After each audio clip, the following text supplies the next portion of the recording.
राधे राधे, जय श्रीमन नारायण।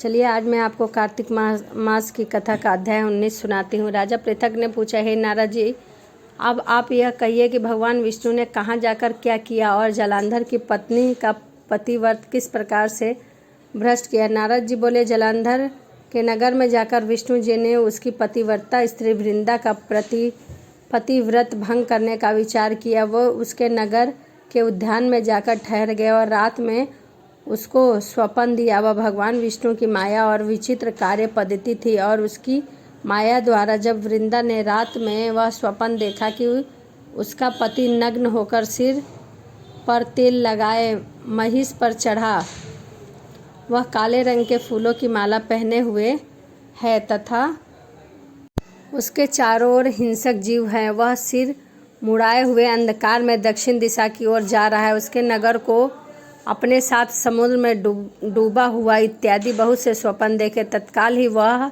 स्वप्न का विचार करने लगी। इतने में उसने सूर्य देव को उदय होते हुए देखा तो सूर्य ने उसे एक छिद्र दिखाई दिया तथा वह कांतिहीन था।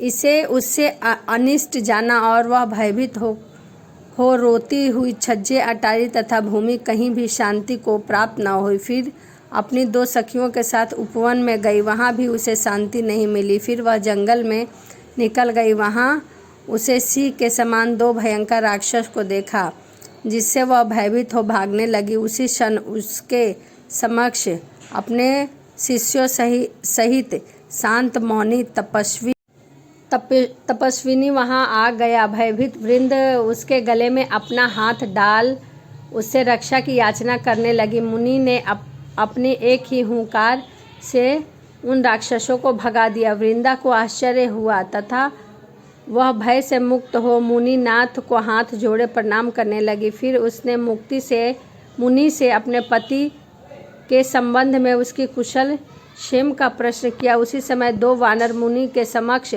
आकर हाथ जोड़ खड़े हो गए और ज्यों ही मुनि ने भृगटी संकेत किया त्यों ही वे उड़कर आकाश मार्ग में चले गए। फिर जलांधर का सिर और धड़ लिए मुनि के आगे आ गए। तब अपने पति को मृत हुआ जान वृंदा मूर्छित हो पृथ्वी पर गिर पड़ी और अनेक प्रकार से दारुण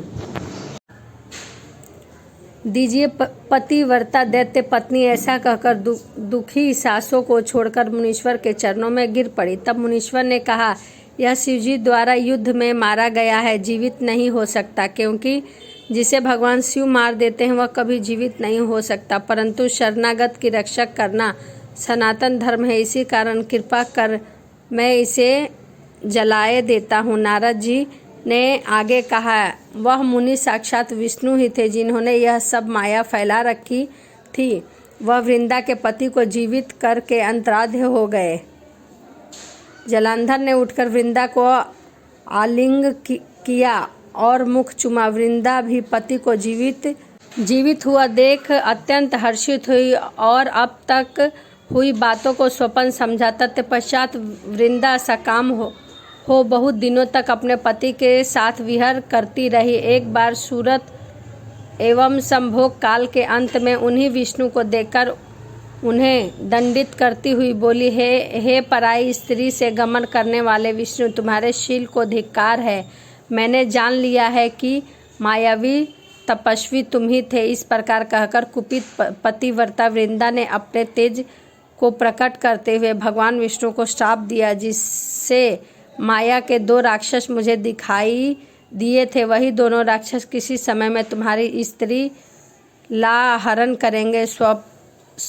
सर्पोश्वर जो तुम्हारा शिष्य बना है, यह भी तुम्हारा साथी रहेगा। जब तुम अपनी स्त्री के विहर में दुखी होकर विचरोगे, उस समय वानर तुम्हारी सहायता करेंगे।